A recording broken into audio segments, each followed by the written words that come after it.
الحمد لله رب العالمين والعاقبة للمتقين والصلاة والسلام على سيد الأنبياء والمرسلين وعلى آله وصحبه أجمعين.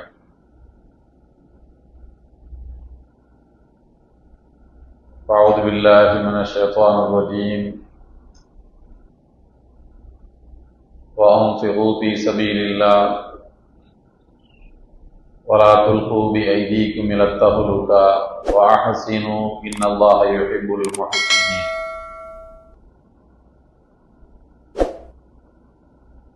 فقال رسول الله صلى الله عليه وسلم: إن الله كتب الإحسان على كل شيء. صدق الله العلي العظيم وصدق رسوله النبي الكريم. கண்ணியத்திற்குரிய பெரியோர்களே, அருமை சகோதரர்களே, எல்லாம் வல்ல அல்லாஹ்வினுடைய நல்லடியார்களே,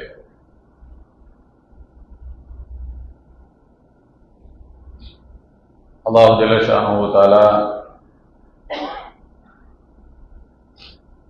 நமக்கு வழங்கியிருக்கக்கூடிய இஸ்லாம் என்கின்ற இந்த மார்க்கம்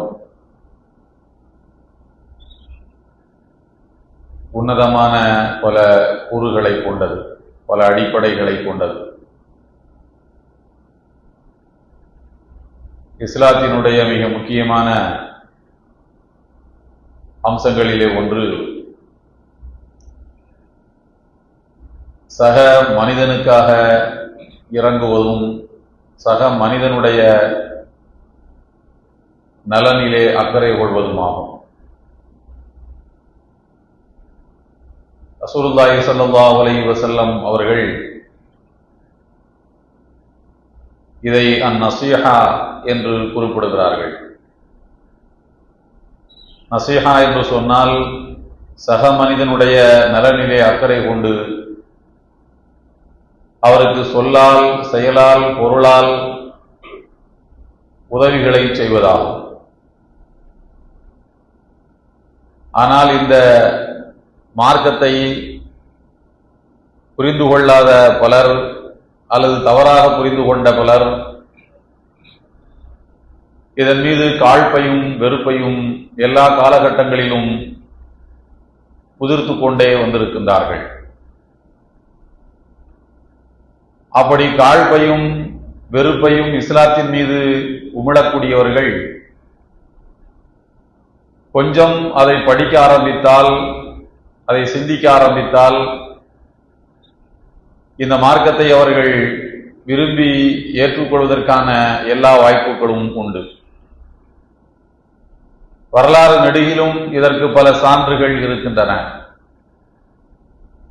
உமர் ரலியல்லாஹு தஆலா அவர்களிலே தொடங்கி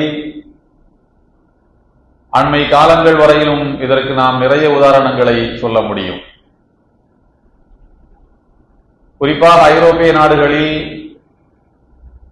இஸ்லாத்தின் மீதான வெறுப்பு ஆழமாக அங்கே உள்ள அரசியல்வாதிகளால் ஊன்றப்பட்டு வந்து கொண்டிருக்கிறது. இப்போதும்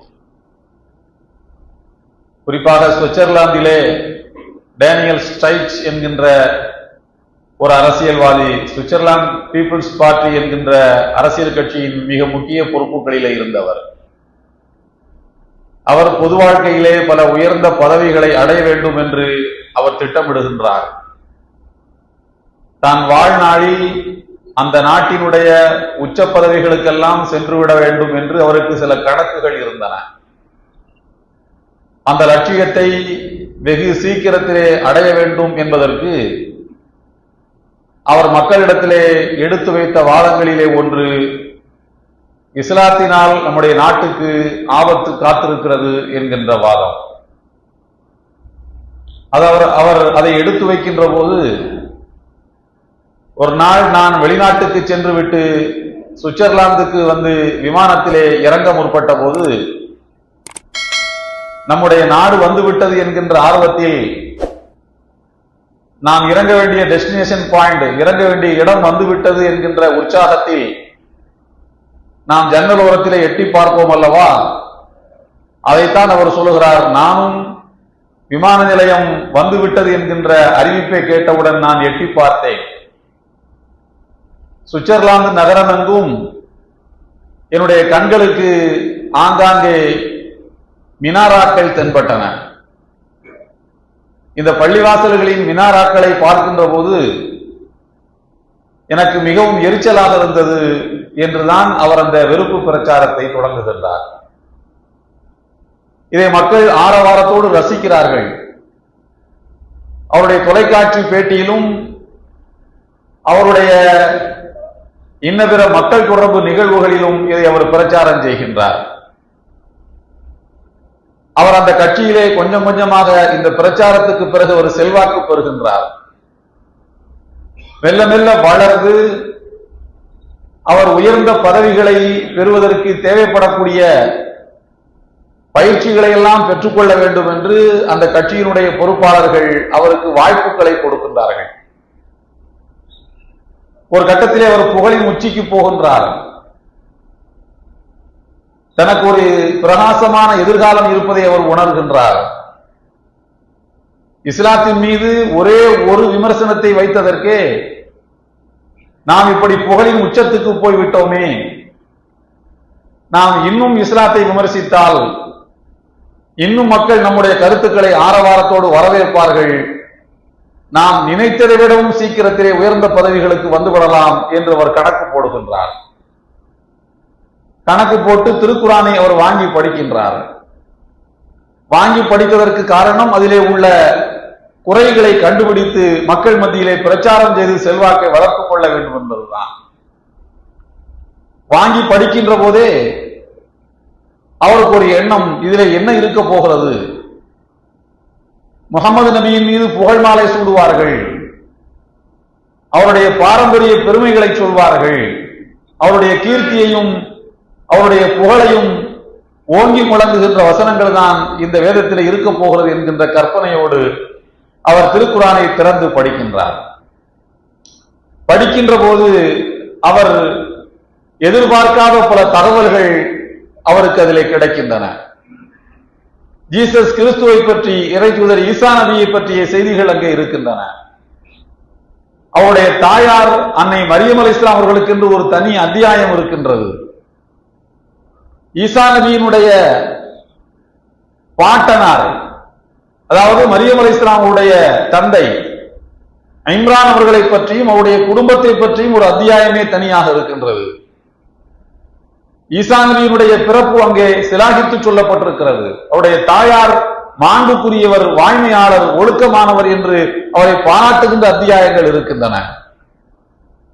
ஆனால் முகமது நபி ஸல்லல்லாஹு அலைஹி வஸல்லம் அவர்களை பற்றி அவர் நினைப்பதை போல அங்கே புகழாரம் சூடுகின்ற, எல்லையிலிருந்து புகழ் பாடுகின்ற வசனங்கள் அவர் எதிர்பார்த்ததை போல இல்லை.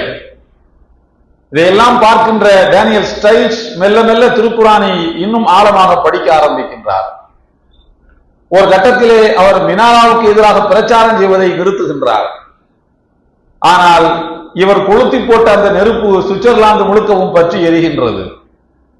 மினாராக்கள் இருக்கக்கூடாது, வேண்டுமானால் பள்ளிவாசல்கள் இருந்து விட்டு போகட்டும், மினாராக்கள் எதற்கு இங்கே, அதுதான் எங்களுக்கு எரிச்சலை தருகின்றது என்று மக்கள் எல்லாம் பேச ஆரம்பிக்கின்றார்கள். இவருடைய பேச்சுக்களால் கவரப்பட்ட சில பேச்சாளர்கள் இவரை போல பேச ஆரம்பிக்கின்றார்கள். கடைசியாக ஒரு கட்டத்தில் 2009 ஆண்டிலே ஒரு மிகப்பெரிய கருத்து கணிப்பு ஒன்று சுவிட்சர்லாந்திலே எடுக்கலாம், மினாராக்கள் இருக்க வேண்டுமா வேண்டாமா என்று. அப்போது சுவிட்சர்லாந்திலே மக்கள் தொகையின் 6% தான், நான் சொல்வது ஒரு 15 ஆண்டுகளுக்கு முன்னர் 6% தான் அப்போது முஸ்லிம்கள் இருந்தார்கள். இவர் அந்த வாக்கெடுப்புக்கு ஒரு 4-5 நாட்களுக்கு முன்னர் பத்திரிகையாளர்கள் இவரை தேடி கண்டுபிடித்து, இவர்தானே அந்த நெருப்பை பற்ற வைத்தவர், இந்த கருத்து பிரவாகம் சுவிட்சர்லாந்து எங்கும் பிரவாகம் எடுத்து ஓடுவதற்கு இவர்தானே மூல காரணமாக இருந்தவர், இவர் இதை பற்றி சமீப காலமாக வாய் திறக்கவில்லை, அவர் என்ன சொல்கிறார் என்று கேட்டுவிடலாம் என்று அவரை தேடி போய் வாயை கிளறுகிறார்கள். அவர் சொல்லுகின்றார், எனக்கு இப்போதெல்லாம் மினாராக்களை பற்றி எந்த அக்கறையும் கிடையாது, அவைகள் இருப்பதில் எனக்கு எந்த ஆட்சேபனையும் கிடையாது, நான் வேறு விஷயங்களை பேசலாம் என்று சொல்கின்றார். அப்படியானால் உங்களுடைய சுவிட்சர்லாந்து பீப்புள்ஸ் பார்ட்டி என்கிற இந்த அரசியல் கட்சி இப்படி ஒரு கருத்து கணிப்பை நடத்துகிறதே, அதை பற்றி உங்கள் அபிப்பிராயம் என்ன என்று கேட்கும் போது, அந்த கட்சி என்னுடைய கட்சியாக இருந்த அந்த கட்சி சுவிட்சர்லாந்து மக்களுக்கு ஒரு ஷைத்தான் என்று சொல்கின்றார். அது சுவிட்சர்லாந்து மக்களை வழிகெடுக்கக்கூடிய ஒரு ஷைத்தான், அந்த கட்சியை மக்கள் நம்பக்கூடாது என்று சொல்கின்றார். திடீரென்று இவர் இப்படி ஒரு அந்தர்பல்ட்டி அடிப்பார் என்று யாரும் எதிர்பார்க்கவில்லை. கருத்து கணிப்புக்கு 4-5 நாட்களுக்கு முன்னர் இப்படி ஒரு கருத்து அந்த நாட்டிலே மக்கள் மத்தியில் ஒரு பெரிய செல்வாக்கை ஏற்படுத்தியது. 6% முஸ்லிம்கள் இருக்கக்கூடிய ஒரு நாட்டில் 42% மக்கள் சுவிட்சர்லாந்திலே மினாராக்கள் இருக்கலாம், அது எங்களுக்கு ஆட்சேபனை இல்லை என்று வாக்களித்திருக்கின்றார்கள். மீதி 50%க்கும் கீழே இருக்கக்கூடாது என்று சொல்ல, இன்னும் பலர் இருப்பதை பற்றியோ இல்லாதிருப்பதை பற்றியோ எங்களுக்கு எந்த கருத்தும் இல்லை என்று சொல்ல, அந்த மினாராக்கள் இருக்கக்கூடாது என்கின்ற கருத்து அது மெல்ல அடிவாங்கி போய்விட்டது. பிறகு அது ஒரு அரசியல் ஆயுதமாகத்தான் அது பயன்படுத்தப்பட்டது. அடிப்படையிலே மக்களுக்கு அப்படிப்பட்ட எண்ணங்கள் எல்லாம் கிடையாது என்கின்ற கருத்து சுவிட்சர்லாந்திலே நிலை பெற்றது. அதற்கு பிறகு ஒரு சில மாதங்களுக்கு பிறகு டேனியல் ஸ்ட்ரைச் தான் இஸ்லாத்தை ஏற்றுக்கொண்டதாக அறிவிக்கின்றார். ஐரோப்பிய நாடுகளில் மினாராக்கள் இருக்கக்கூடாது, பெண்கள் நிக்காப் அணியக்கூடாது, பெண்களுக்கு எதற்கு புர்கா என்றெல்லாம் பல்வேறு அடுக்கடுக்கான இஸ்லாத்துக்கு எதிரான பிரச்சாரங்களை முன்வைத்தவர்கள் அவர்கள் பிற்காலத்திலே இஸ்லாத்தை கவனிக்க ஆரம்பித்தார்கள் என்பதும், இஸ்லாத்தை ஏற்றுக்கொள்ள ஆரம்பித்து விட்டார்கள் என்பதும் வரலாறு நமக்கு காட்டுகின்ற உண்மை. இது ஏதோ வரலாற்றில் எப்போதோ ஒரு காலகட்டத்தில் உமர் ரலியல்லாஹு அன்ஹு போன்றவர்களுக்கும், காலித் இப்னு வலீத் ரலியல்லாஹு அன்ஹு போன்றவர்களுக்கும், அபூ சுஃபியானுக்கும், முஆவியாவுக்கும் தான், அம்ர் இப்னு ஆஸுக்கும் தான் இந்த மனமாற்றங்கள் ஏற்பட்டன என்பதில்லை. இஸ்லாத்தை புரிந்து கொள்ளாத யாரும் வெளியில இருந்து பார்க்கின்ற போது அதை வெறுப்பு கண்ணோட்டத்தோடு பார்ப்பதற்கான வாய்ப்புகள் அதிகம் இருக்கு. இப்படி ஒரு 10ஆம் பசலித்தனமான மார்க்கத்தை கட்டிப்பிடித்துக் கொண்டு அழுகின்றார்களே, 1400 ஆண்டுகளுக்கு முன்னர் சொன்ன வார்த்தைகளை வரலாறு இப்படி மாறிவிட்ட நிலையிலும் கூட, உலகமே தலைகீழாக புரண்டுவிட்ட நிலையிலும் கூட, அந்த வேதத்தை எப்படி எதற்காக இவர்கள் இப்படி இறுக்கி பிடித்துக் கொண்டு கிடக்கின்றார்கள் என்று பேசுகிறவர்களும் இந்த திருக்குரானை படிக்க ஆரம்பித்து விட்டார்கள் என்று சொன்னால் அதனால் நிச்சயமாக உண்மையிலே ஈர்க்கப்படுவார்கள். நான் ஒரு 4-5 நாட்களுக்கு முன்னர் அசாம் மாநிலத்தினுடைய முதலமைச்சர் ஹெமந்த் பிஸ்வா சர்மா என்பவர் அங்கே மேகாலயாவில் இருக்கக்கூடிய ஒரு பல்கலைக்கழகத்துக்கு அங்கே ஒரு புதிய ஒரு ஓபனிங் செரமனி, புதிதாக ஒரு துறையை திறந்து வைப்பதற்கான அந்த நிகழ்வின் போது அவர் வெளியிட்டிருக்கக்கூடிய ஒரு கருத்து. அவர் என்ன சொல்கிறார் என்றால், அந்த பல்கலைக்கழகத்தில் அதனுடைய நுழைவாயிலில் குவிமாடம் இருக்கின்றது. பள்ளிவாசல்களிலே குவிமாடங்கள் இருக்கின்றன, அதே போல குவிமாடம் ஒன்று இருக்கிறது. அந்த குவிமாடத்தை நான் ஜிஹாதினுடைய அடையாளமாக பார்க்கின்றேன். இந்த குவிமாடம் எல்லாம் எதற்கு பல்கலைக்கழகத்தில் இருக்க வேண்டும்? இந்த அடையாளங்களோடு தான் ஒரு கட்டடம் இருக்க வேண்டும் என்றால் அவர்கள் எல்லாம் மக்காவுக்கு போய்விட வேண்டியதானே, எதற்கு இந்தியாவில் இருக்கின்றார்கள் என்று அவர் ஏதோ பேசி இருக்கின்றார். அவர் என்னதான் பேசியிருக்கிறார் என்று தெரிந்து கொள்ளலாம் என்று Assam chief minister controversial speech about Islamic architecture அப்படின்னு சும்மா கூகுள்ல போய் தட்டி பார்த்தோம்னு சொன்னா அவர் இதை மாத்திரம் இல்ல, இன்னும் எல்லாம் இல்லாம பேசி இருக்கின்றார். வரிசையா வருது, இதுவா Assam chief minister controversial speech தட்டும் போதே மலமளமளம் என்னவெல்லாமோ கடந்த காலங்களிலே அவர் பேசிய பேச்சுக்கள் எல்லாம் வருகின்றது. அதை பார்க்கும்போது நமக்கு ஒன்று தோன்றுகின்றது, ஒரு மனநோயாளி பேசியதற்கு நாம் எதற்கு இவ்வளவு முக்கியத்துவத்தை கொடுக்க வேண்டும் என்று. எங்கேயோ அசாமிலே வெள்ளம் வந்ததாம், அந்த வெள்ளத்துக்கு காரணம் முஸ்லிம்கள் தான் என்று அவர் பேசியிருக்கக்கூடிய பிளட் ஜிஹாத் என்று பேசியிருக்கிறார். இதையெல்லாம் நாம் பார்க்கக்கூடிய நேரத்தில் மினாராக்கள் எப்படி இஸ்லாமிய கல்ச்சர், இஸ்லாமிய கலாச்சார சின்னங்களாக அவை வந்தன, குவிமாடங்கள் எப்படி இஸ்லாமிய கலாச்சார சின்னமாக மக்கள் மத்தியிலே அவை அங்கீகாரத்தை பெற்றன என்பதை எல்லாம் நாம் வரலாற்றிலே தேடி பார்த்தோம் என்று சொன்னால், முஸ்லிம்கள் எவ்வளவு புத்திசாலித்தனமாக இந்த ஆர்கிடெக்சரை, இந்த கட்டட கலையை வடிவமைத்திருக்கிறார்கள் என்பதை நாம் நினைக்கின்ற போது உண்மையிலேயே நமக்கு பெருமிதமாக இருக்கின்றது. இன்றைக்கு சாதாரணமாக நாம் பள்ளிவாசலை கட்டி விட்டால் அதற்கு ஒரு மினாரா வேண்டும் என்று நாம் முடிவெடுக்கின்றோம். அது ஒரு அடையாளம். அதற்கு நாம் என்ன சொல்வோம்? தூரத்தில் இருந்து பார்த்தால் இங்கே ஒரு பள்ளிவாசல் இருக்கிறது என்று தெரியட்டும் என்று. இன்னும் சிலரோ பள்ளிவாசல் என்றால் மினாரா இல்லாமலா என்பதோடு அதை நாம் முடித்துக் கொள்கின்றோம். ஆனால் இந்த மினாராக்கள் எப்படி வந்தன? பள்ளிவாசல் அங்கே இருக்கிறது என்பதற்கான ஒரு அடையாளம் என்பது மாத்திரமல்ல.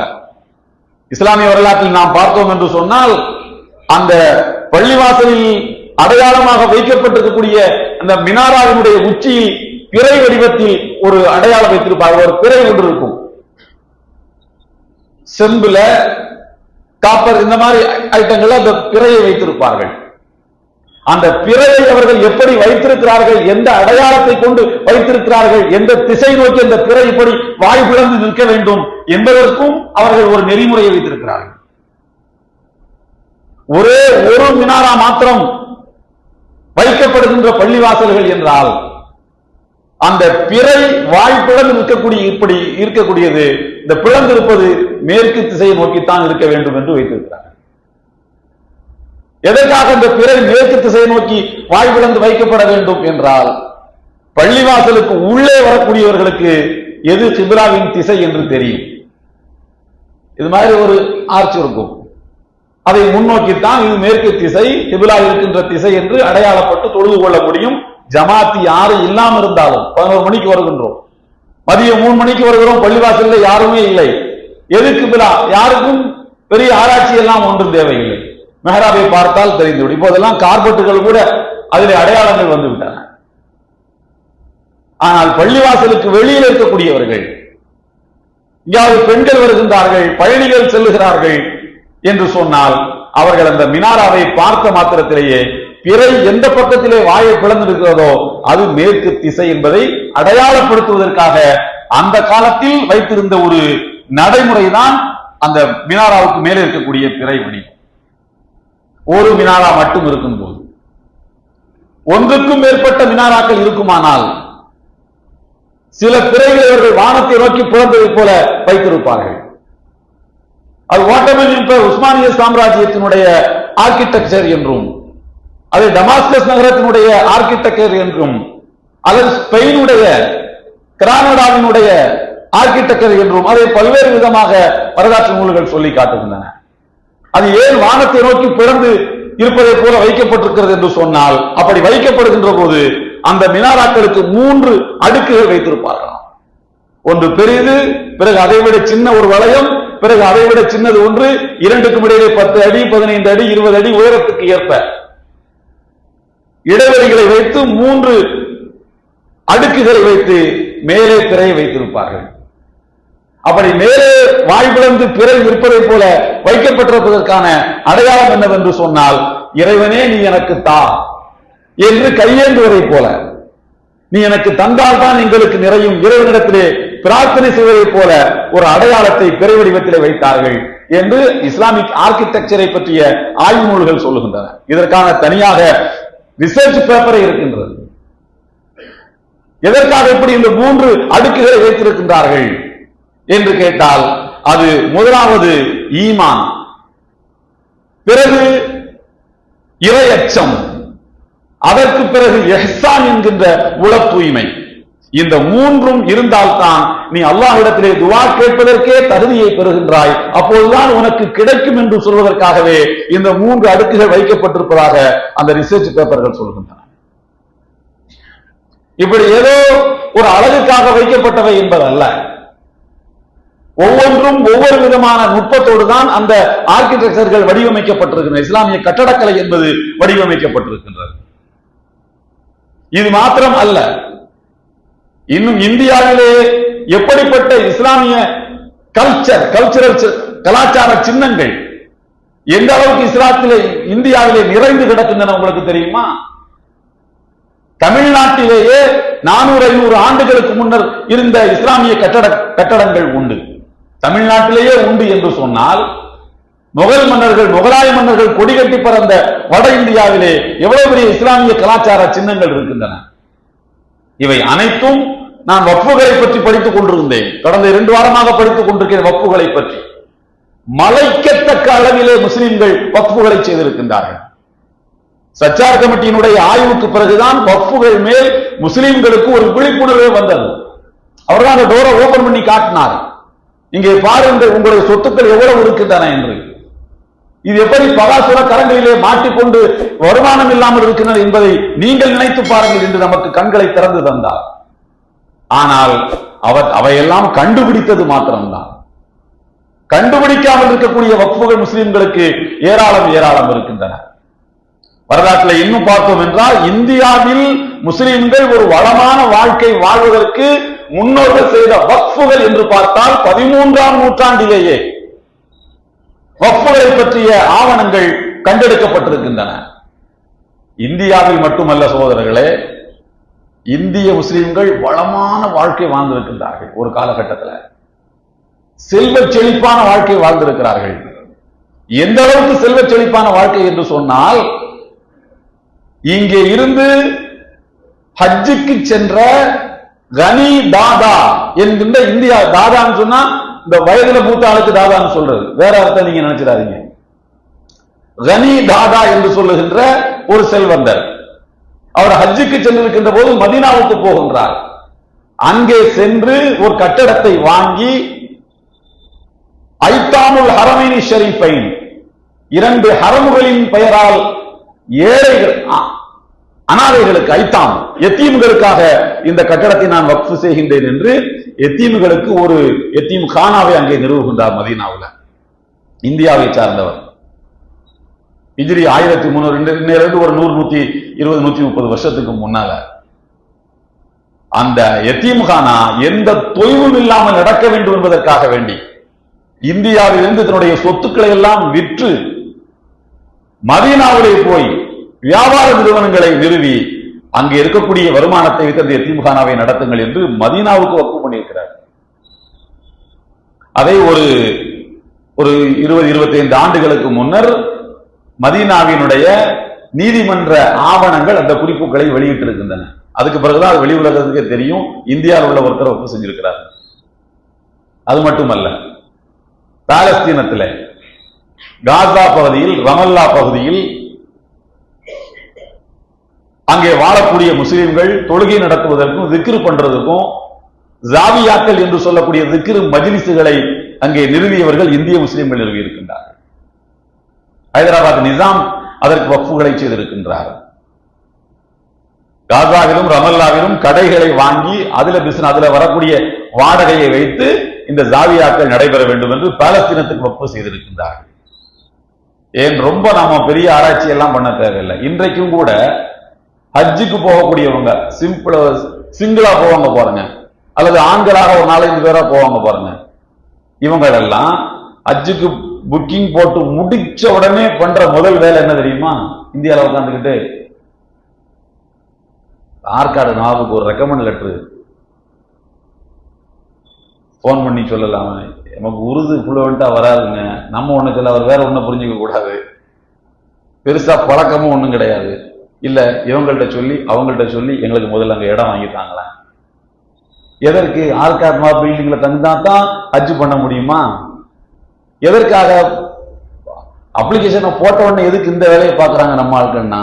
பக்கத்துல இருக்குது, வாக்கபிள் டிஸ்டன்ஸ், ஈஸியாக வந்து போய் விடலாம். எப்போ 100 ஆண்டுகளுக்கு முன்னரே ஆற்காடு நவாபு கட்டடத்தை கட்டி வக்ஃபை செய்திருக்கின்றார் இந்திய ஹாஜிகள் தங்குவதற்கு என்று. இன்னைக்கு வரைக்கும் அது இந்திய ஹாஜிகளுக்கு பலன் தந்து கொண்டிருக்கிறது. இப்படி முஸ்லிம்கள் ஒரு வளமான வாழ்க்கை வாழ்ந்து வக்ஃபுகளை இந்தியாவில் இருக்கக்கூடிய வக்ஃபு இந்தியாவுக்கு மட்டுமல்ல, இந்திய முஸ்லிம்களுக்கு மட்டுமல்ல, உலகமெங்கும் வாழுகின்ற எல்லா முஸ்லிம்களுக்கும் வக்ஃபுகளை அவர்கள் வாரி வழங்கி இருக்கின்றார்கள். எதுக்கு இந்த சட்டம் இப்ப வருது? சில பேரிடத்தில் நான் உரையாடி கொண்டிருந்தேன், சில பத்திரிகைகளை நண்பர்களிடத்துல, எதுக்கு திடீர்னு இப்படி ஒரு சட்டத்தை ஏன் இவ்வளவு அவசரம், ஏன் இது எதுக்கு இவ்வளவு முனைப்பு? முஸ்லிம்கள் சீன்றாங்க, அது புரியுது, எல்லாருக்குமே புரியும். இது இல்ல, ஏதாவது ஒண்ணு செஞ்சுக்கிட்டே இருக்கணும், அரிப்படுத்தவங்க ஏதாவது சொரிஞ்சுக்கிட்டே இருக்கும், அந்த மாதிரி ஏதாவது பண்ணிக்கிட்டே இருப்பாங்க. ஆனா இதுக்கு பின்னால வேற எதுவும் காரணம் இருக்குமா என்று பார்த்து ஒருவர் சொன்னார். அது எந்த அளவுக்கு சரி என்பதை இனிமேதான் படித்து பார்க்க வேண்டும், ஆய்வுகளை செய்ய வேண்டும். பல்லாயிரக்கணக்கான வக்ஃபு நிலங்கள் சில பெருமுதலாளிகளுக்கும் சில பெரு நிறுவனங்களுக்கும் 99 ஆண்டு காலத்துக்கு குத்தகைக்கு விடப்பட்டிருக்கிறது.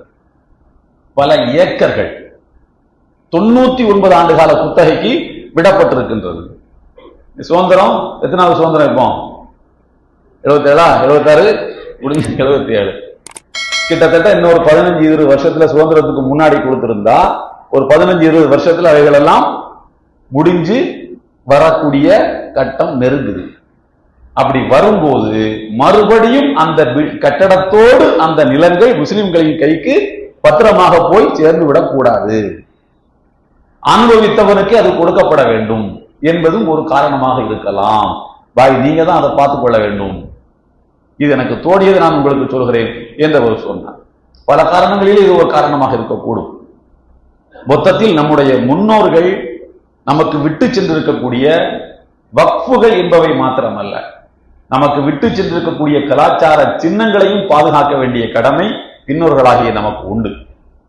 ஸ்பெயினிலே 800 ஆண்டு கால முஸ்லிம்கள் ஆட்சி நடத்தினார்கள். 800 வருடங்கள். ஸ்பெயினுக்கு அவர்கள் எதையெல்லாம் தந்தார்கள் என்று கேட்டால், நாகரிகத்தை, கலாச்சாரத்தை, கல்வியை, அறிவுஞானத்தை கற்றுக் கொடுத்தார்கள். பெண்களுக்கு கல்வியை கொடுத்தார்கள். முதலில் கோயட்டு வச்சுதான் பெண்களுக்கு கல்வியை கற்றுக் கொடுக்கிறார்கள். ஆணும் பெண்ணுமாக பயின்றதற்கு பிறகு பெண்களுக்கு பட்டம் கொடுக்கும் போது, ஆண்களுக்கு பட்டம் கொடுக்கும் போது எழுதுகின்ற அதே வாசகம், நீங்கள் தனியாக கல்வி நிறுவனங்களை நடத்தி கொள்ள உங்களுக்கு அனுமதி வழங்கப்படுகிறது, கல்வி பயிற்றுவிக்க உங்களுக்கு அனுமதி வழங்கப்படுகிறது டிகிரியில வாசகத்தை குறிப்பிடுறாங்க. இந்த பெண்கள் இந்த டிகிரியை வாங்கி கொண்டு போய் தனித்தனியாக பெண்களுக்கு என்று கல்வி சாலைகளை நிறுவுகிறார்கள். திருக்குரானை பிரதி எடுக்க பல 100 அரபு நூல்களை பிரதி எடுக்கக்கூடிய பணிகளில் பெண்கள் ஈடுபட்டார்கள். ஒரே நேரத்தில், அந்த காலத்திலேயே நான் சொல்வது 6 நூற்றாண்டுகளுக்கு முன்னரே, ஒரே நேரத்தில் 200 பெண்கள் இந்த வேலைகளை செய்தார்கள் என்று வரலாற்று குறிப்பிட்டிருக்கின்றன. இப்படியெல்லாம் ஐரோப்பாவுக்கு அறிவு கண்ணை திறந்த சமுதாயம் இந்த சமுதாயம். அது ஏன் வீழ்ந்தது? அப்படி வீழும் போது முஸ்லிம்கள் என்ன செய்து கொண்டிருந்தார்கள் என்கிற கேள்விக்கு முஸ்லிம் வரலாற்று ஆசிரியர்கள் மட்டுமல்ல, கிறிஸ்துவ வரலாற்று ஆசிரியர்களும் சேர்ந்து எழுதுகின்றார்கள். முஸ்லிம்கள் கருத்து முரண்பாட்டில் வீழ்ந்து கிடந்தார்கள். உன்னுடைய தரீக்கா பெரியதா, என்னுடைய தரீக்கா பெரியதா, ஓ மதுஹபு பெரியதா, ஏன் மதுஹபு பெரியதா, எங்க வாப்பா பெரிய அறிஞரா, உங்க வாப்பா பெரிய அறிஞரா என்று அவர்கள் உள் மோதல்களை நடத்தி கொண்டிருந்தார்கள். எதிரிகள் உள்ளே புகுந்தான். அவர்கள் ஸ்பெயினிலே இருந்து கொல்லப்பட்டவர்கள் போக மீதம் உள்ளவர்கள் வெளியேறி செல்கின்ற போது நினைத்தார்களாம், இன்னும் 1 மாசம் 2 மாசத்துக்குள்ள நாம் நம்மை தயார்படுத்திக் கொண்டு மறுபடியும் ஸ்பெயினை பிடிக்க வேண்டும் என்று நினைத்து கொண்டுதான் போனார்கள். அதில் எந்த சந்தேகமும் இல்லை. 1 மாதம் ஆனது, 2 மாசம் ஆனது, 1 வருஷம் ஆச்சு, 2 வருஷம் ஆச்சு, பிறகு பல பத்தாண்டுகள் ஆன, 5-6 நூற்றாண்டுகள் கடந்து விட்டன. ஒரு 10-20 வருஷமா பேசிக் கொண்டிருந்தார்கள். அதற்கு பிறகு அவர்கள் அதை மறந்தே விட்டார்கள் என்று எழுதுகிறார்கள். அன்புக்குரியவர்களே, இவைகளெல்லாம் நமக்கு பாடங்கள், இவைகளெல்லாம் நமக்கு படிப்பினைகள். என்ன பாடங்கள்? நாம் வாழுகிற நிலத்தில் இது போன்ற இழப்புகள் நமக்கோ நம்முடைய தலைமுறைக்கோ வந்து விடாமல் பாதுகாக்க வேண்டிய அந்த பொறுப்பை உணர்ந்து நம்முடைய சிந்தனை ஓட்டங்கள் இருக்க வேண்டும். இதர சமுதாயத்து மக்களுக்கு இஸ்லாத்தினுடைய மேன்மைகளை நாம் சொல்ல வேண்டும். வக்ஃப்னா என்னது? அது வக்ஃப்னா அதை புரிஞ்சுக்கிறதுக்கே முடியாது. வக்ஃப் அந்த பாரம்பரிய இந்த ரத்தம் இருக்கிறவனுக்கு தான், ஈமானுடைய ரத்தம் இருக்கிறவனுக்கு தான் வக்ஃப்னா என்னன்னே தெரியும். ஏன்னா அது தெரியவே தெரியாது. ஏனென்றால் அல்லாஹ்வுக்காக கொடுப்பதில் ஒரு சுகம் இருக்கிறது. அந்த சுகத்தை காட்டி ஒரு சமுதாயத்தை நபிகள் நாயகம் ஸல்லல்லாஹு அலைஹி வஸல்லம் வளர்த்தார்கள். வாங்கி அதனால் கிடைக்கின்ற சுகத்தை காட்டி இந்த சமுதாயத்தை வளர்க்கவில்லை. கொடுப்பதில் ஒரு சுகம் இருக்கிறது, கொடுத்து பார், அந்த சுகம் உனக்கு தெரியும் என்று சொல்லி சொல்லி வளர்த்தார்கள். அல்லாஹ்வின் பாதையில் செலவு செய்யுங்கள். செலவு செய்யாமல் இருந்தால் அழிவின் பக்கம் நீங்கள் தள்ளப்படுவீர்கள். செலவு செய்வதையும் உளப்பூர்வமாக செய்யுங்கள். சும்மா ஏனோதானோ என்று கொடுக்காதீர்கள், உளப்பூர்வமாக நீங்கள் செய்யுங்கள், எதிர்காலத்துக்கு திட்டமிட்டு செய்யுங்கள் என்று நபிகள் நாயகம் ஸல்லல்லாஹு அலைஹி வஸல்லம் அவர்கள் அறிவுறுத்தினார்கள். அப்படி வந்தவைகள் தான் வக்ஃபுகள். எனவே ஒரு மனாராவை சிந்தித்து ஒரு டேனியல் ஸ்ட்ரைட் இஸ்லாத்தை ஏற்றுக்கொள்கிறார் என்று சொன்னால் இங்கே சிந்திக்க ஏராள விஷயங்கள் இருக்கின்றன. அதை எடுத்துச் சொல்வதற்கும் நமக்கு நாவுகள் தேவை, நமக்கேற்ற அறிவாற்றல் நமக்கு தேவை. அந்த ஞானங்களையும் அறிவாற்றலையும் வளர்த்து கொண்டு இஸ்லாத்தை பிரச்சாரம் செய்கின்ற நடமாடுகின்ற பிரச்சார கருவிகளாக நாம் அனைவரும் மாற வேண்டிய ஒரு காலகட்டத்தில் இருக்கின்றோம். எல்லாம் வல்ல அல்லாஹ் தஆலா அதை உணர்ந்து செயல்படுகின்ற மக்களாக நம்மை ஆக்குவானாக. வாஹிரு தஅவானா அல்ஹம்துலில்லாஹி ரப்பில் ஆலமீன். அஸ்ஸலாமு அலைக்கும் வரஹ்மத்துல்லாஹி வபரகாத்துஹு.